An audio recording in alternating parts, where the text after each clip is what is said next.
ರಾಜಧಾನಿ ಬೆಂಗಳೂರಿನ ಫ್ಲೈಓವರ್ಗಳ ಸ್ಥಿತಿಗತಿ ಬಗ್ಗೆ ಮಾಡ್ತಿರುವಂತಹ ಗ್ರೌಂಡ್ ರಿಪೋರ್ಟ್ ಸಮಯದಲ್ಲಿ ನಾವಿವಾಗ ಹೆಬ್ಬಾಳದ ಫ್ಲೈಓವರ್ ಬಳಿ ಇದ್ದೀವಿ. ಹೆಬ್ಬಾಳದ ಫ್ಲೈಓವರ್ ಅಂದ ಕೂಡಲೇ ನಮಗೆ ಫಸ್ಟು ನೆನಪಾಗ್ತಾ ಇದ್ದಂತೆ ಟ್ರಾಫಿಕ್ ಜಾಮು. ಎಲ್ಲಿ ನೋಡಿದ್ರು ಕೂಡ ಸಿಕ್ಕಾಬಟ್ಟೆ ಜಾಮು. ಹೆಬ್ಬಾಳ ಅಂತ ಹೇಳಿ ಸಾಕಷ್ಟು ಜನ ಅಸಮಾಧಾನವನ್ನು ವ್ಯಕ್ತಪಡಿಸ್ತಾ ಇದ್ರು. ಯಾಕಂದರೆ ಪ್ರತಿದಿನ ಯಾವ ಸಮಯದಲ್ಲಿ ಬಂದರೂ ಕೂಡ ಹೆಬ್ಬಾಳದ ಫ್ಲೈಓವರ್ ಬಳಿ ಸಿಕ್ಕಾಬಟ್ಟೆ ಜಾಮ್ ಆಗ್ತಾ ಇತ್ತು. ಆದರೆ ಇದೀಗ ಏನು ವಿಸ್ತರಿತ ಮೇಲ್ಸೇತುವೆ ಮಾಡಿದ್ದಾರೆ, ಈ ಒಂದು ವಿಸ್ತರಿತ ಮೇಲ್ಸೇತುವೆಯಿಂದ ಹೆಬ್ಬಾಳದ ಭಾಗದಲ್ಲಿ ಟ್ರಾಫಿಕ್ ಜಾಮು ಅಷ್ಟೊಂದು ಆಗ್ತಾ ಇಲ್ಲ. ಯಾಕಂತ ಹೇಳಿದ್ರೆ ಈ ಮುಂಚೆ ಈ ವಿಸ್ತರಿತ ಒಂದು ಮೇಲ್ಸೇತುವೆ ಏನಿದೆ ಇದು ಕಂಪ್ಲೀಟ್ ಆಗಿರಲಿಲ್ಲ. ಸರಿಸುಮಾರು 31 ತಿಂಗಳ ಕಾಲ ಇದು ಟೈಮ್ ತಗೊಂಡಿತ್ತು. ಸುಮಾರು 500 ಮೀಟರ್ ಉದ್ದದ KR ಪುರಂ ಕಡೆಯಿಂದ ಮೇಕ್ರಿ ಸರ್ಕಲ್ ಕಡೆಗೆ ಹೋಗಲು ಈ ಒಂದು ವಿಸ್ತರಿತ ಮೇಲ್ಸೇತುವೆಯನ್ನು ಮಾಡಲಾಗಿತ್ತು. ಸರಿಸುಮಾರು ಇದಕ್ಕಾಗಿ 94 ಕೋಟಿ ವೆಚ್ಚವನ್ನು ಮಾಡಲಾಗಿತ್ತು.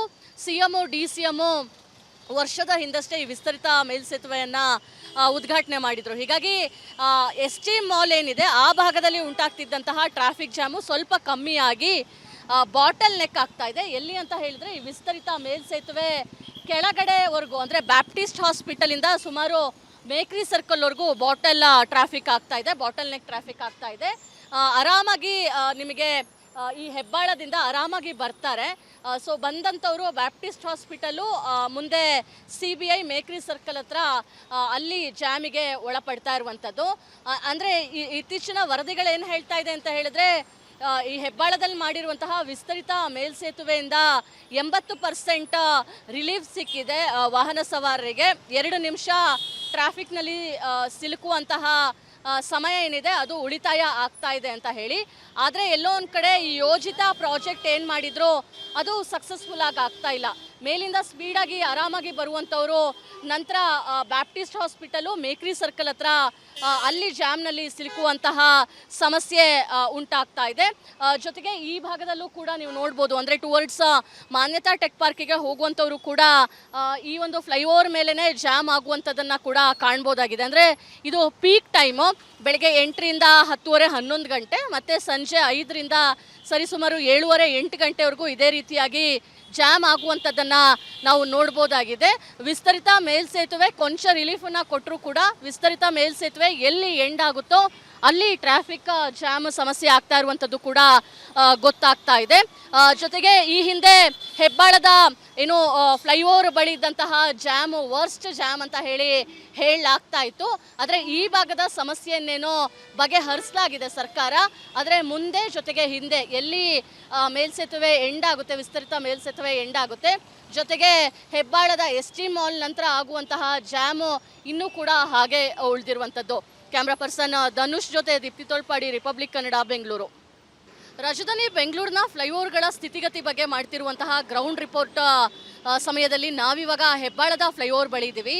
ಹೆಬ್ಬಾಳದ ಫ್ಲೈಓವರ್ ಅಂದ ಕೂಡಲೇ ನಮಗೆ ಫಸ್ಟು ನೆನಪಾಗ್ತಾ ಇದ್ದಂತೆ ಟ್ರಾಫಿಕ್ ಜಾಮು. ಎಲ್ಲಿ ನೋಡಿದ್ರು ಕೂಡ ಸಿಕ್ಕಾಬಟ್ಟೆ ಜಾಮು. ಹೆಬ್ಬಾಳ ಅಂತ ಹೇಳಿ ಸಾಕಷ್ಟು ಜನ ಅಸಮಾಧಾನವನ್ನು ವ್ಯಕ್ತಪಡಿಸ್ತಾ ಇದ್ರು. ಯಾಕಂದರೆ ಪ್ರತಿದಿನ ಯಾವ ಸಮಯದಲ್ಲಿ ಬಂದರೂ ಕೂಡ ಹೆಬ್ಬಾಳದ ಫ್ಲೈಓವರ್ ಬಳಿ ಸಿಕ್ಕಾಬಟ್ಟೆ ಜಾಮ್ ಆಗ್ತಾ ಇತ್ತು. ಆದರೆ ಇದೀಗ ಏನು ವಿಸ್ತರಿತ ಮೇಲ್ಸೇತುವೆ ಮಾಡಿದ್ದಾರೆ, ಈ ಒಂದು ವಿಸ್ತರಿತ ಮೇಲ್ಸೇತುವೆಯಿಂದ ಹೆಬ್ಬಾಳದ ಭಾಗದಲ್ಲಿ ಟ್ರಾಫಿಕ್ ಜಾಮು ಅಷ್ಟೊಂದು ಆಗ್ತಾ ಇಲ್ಲ.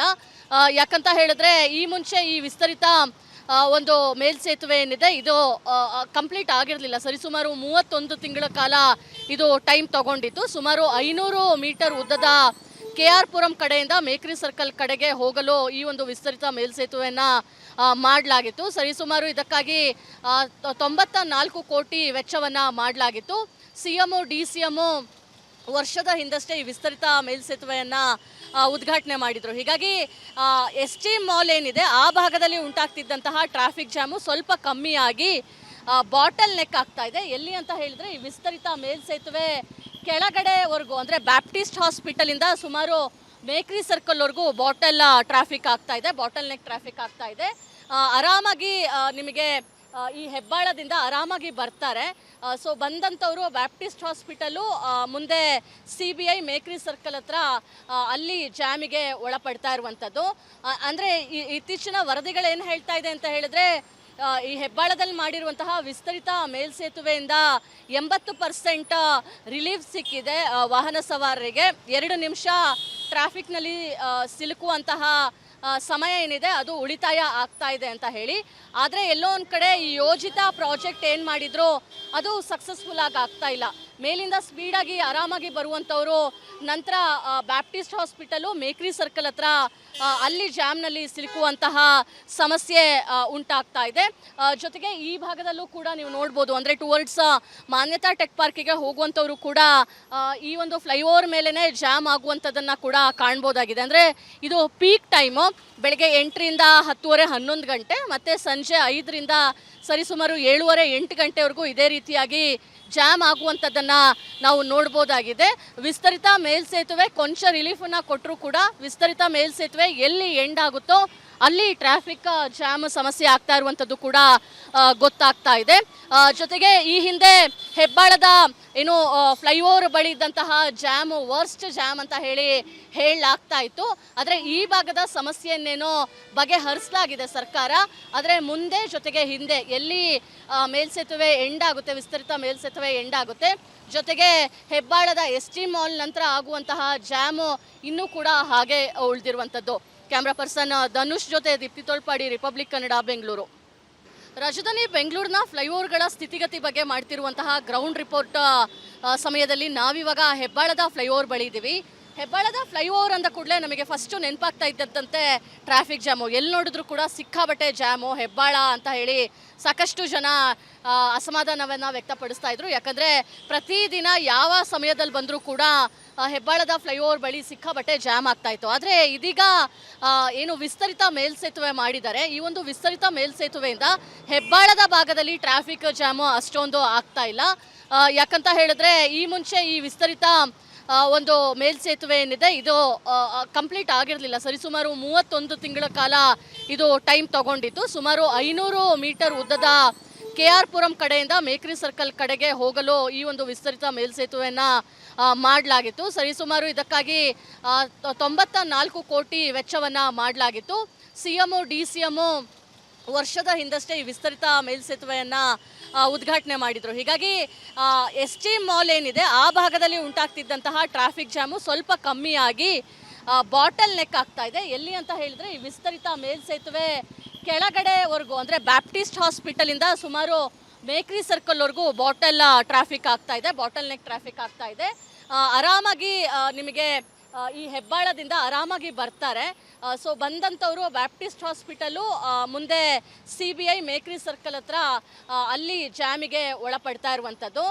ಅಂದರೆ ಇತ್ತೀಚಿನ ವರದಿಗಳೇನು ಹೇಳ್ತಾ ಇದೆ ಅಂತ ಹೇಳಿದ್ರೆ ಈ ಹೆಬ್ಬಾಳದಲ್ಲಿ ಮಾಡಿರುವಂತಹ ವಿಸ್ತರಿತ ಮೇಲ್ಸೇತುವೆಯಿಂದ 80% ರಿಲೀಫ್ ಸಿಕ್ಕಿದೆ ವಾಹನ ಸವಾರರಿಗೆ. 2 ನಿಮಿಷ ಟ್ರಾಫಿಕ್ನಲ್ಲಿ ಸಿಲುಕುವಂತಹ ಸಮಯ ಏನಿದೆ ಅದು ಉಳಿತಾಯ ಆಗ್ತಾ ಇದೆ ಅಂತ ಹೇಳಿ. ಆದರೆ ಎಲ್ಲೋ ಒಂದು ಕಡೆ ಈ ಯೋಜಿತ ಪ್ರಾಜೆಕ್ಟ್ ಏನು ಮಾಡಿದ್ರು ಅದು ಸಕ್ಸಸ್ಫುಲ್ ಆಗಿ ಆಗ್ತಾ ಇಲ್ಲ. ಮೇಲಿಂದ ಸ್ಪೀಡಾಗಿ ಆರಾಮಾಗಿ ಬರುವಂಥವರು ನಂತರ ಬ್ಯಾಪ್ಟಿಸ್ಟ್ ಹಾಸ್ಪಿಟಲು ಮೇಕ್ರಿ ಸರ್ಕಲ್ ಹತ್ರ ಅಲ್ಲಿ ಜಾಮ್ನಲ್ಲಿ ಸಿಲುಕುವಂತಹ ಸಮಸ್ಯೆ ಉಂಟಾಗ್ತಾ ಇದೆ. ಜೊತೆಗೆ ಈ ಭಾಗದಲ್ಲೂ ಕೂಡ ನೀವು ನೋಡ್ಬೋದು, ಅಂದರೆ ಟುವರ್ಡ್ಸ್ ಮಾನ್ಯತಾ ಟೆಕ್ ಪಾರ್ಕಿಗೆ ಹೋಗುವಂಥವರು ಕೂಡ ಈ ಒಂದು ಫ್ಲೈಓವರ್ ಮೇಲೇ ಜಾಮ್ ಆಗುವಂಥದ್ದನ್ನು ಕೂಡ ಕಾಣ್ಬೋದಾಗಿದೆ. ಅಂದರೆ ಇದು ಪೀಕ್ ಟೈಮು, ಬೆಳಗ್ಗೆ 8ರಿಂದ 10:30 11 ಗಂಟೆ, ಮತ್ತು ಸಂಜೆ 5ರಿಂದ ಸರಿಸುಮಾರು 7:30 8 ಗಂಟೆವರೆಗೂ ಇದೇ ರೀತಿಯಾಗಿ ಜಾಮ್ ಆಗುವಂಥದ್ದನ್ನು ನಾವು ನೋಡ್ಬೋದಾಗಿದೆ. ವಿಸ್ತರಿತ ಮೇಲ್ಸೇತುವೆ ಕೊಂಚ ರಿಲೀಫನ್ನು ಕೊಟ್ಟರೂ ಕೂಡ ವಿಸ್ತರಿತ ಮೇಲ್ಸೇತುವೆ ಎಲ್ಲಿ ಎಂಡ್ ಆಗುತ್ತೋ ಅಲ್ಲಿ ಟ್ರಾಫಿಕ್ ಜಾಮ್ ಸಮಸ್ಯೆ ಆಗ್ತಾ ಇರುವಂಥದ್ದು ಕೂಡ ಗೊತ್ತಾಗ್ತಾ ಇದೆ. ಜೊತೆಗೆ ಈ ಹಿಂದೆ ಹೆಬ್ಬಾಳದ ಏನು ಫ್ಲೈಓವರ್ ಬಳಿ ಇದ್ದಂತಹ ಜಾಮು ವರ್ಸ್ಟ್ ಜಾಮ್ ಅಂತ ಹೇಳಲಾಗ್ತಾ ಇತ್ತು. ಆದರೆ ಈ ಭಾಗದ ಸಮಸ್ಯೆಯನ್ನೇನೋ ಬಗೆಹರಿಸಲಾಗಿದೆ ಸರ್ಕಾರ. ಆದರೆ ಮುಂದೆ ಜೊತೆಗೆ ಹಿಂದೆ ಎಲ್ಲಿ ಮೇಲ್ಸೇತುವೆ ಎಂಡ್ ಆಗುತ್ತೆ, ವಿಸ್ತರಿತ ಮೇಲ್ಸೇತುವೆ ಎಂಡ್ ಆಗುತ್ತೆ, ಜೊತೆಗೆ ಹೆಬ್ಬಾಳದ ST ಮಾಲ್ ನಂತರ ಆಗುವಂತಹ ಜಾಮು ಇನ್ನೂ ಕೂಡ ಹಾಗೆ ಉಳಿದಿರುವಂಥದ್ದು. ಕ್ಯಾಮ್ರಾ ಪರ್ಸನ್ ಧನುಷ್ ಜೊತೆ ದೀಪ್ತಿ ತೋಳ್ಪಾಡಿ, ರಿಪಬ್ಲಿಕ್ ಕನ್ನಡ, ಬೆಂಗಳೂರು.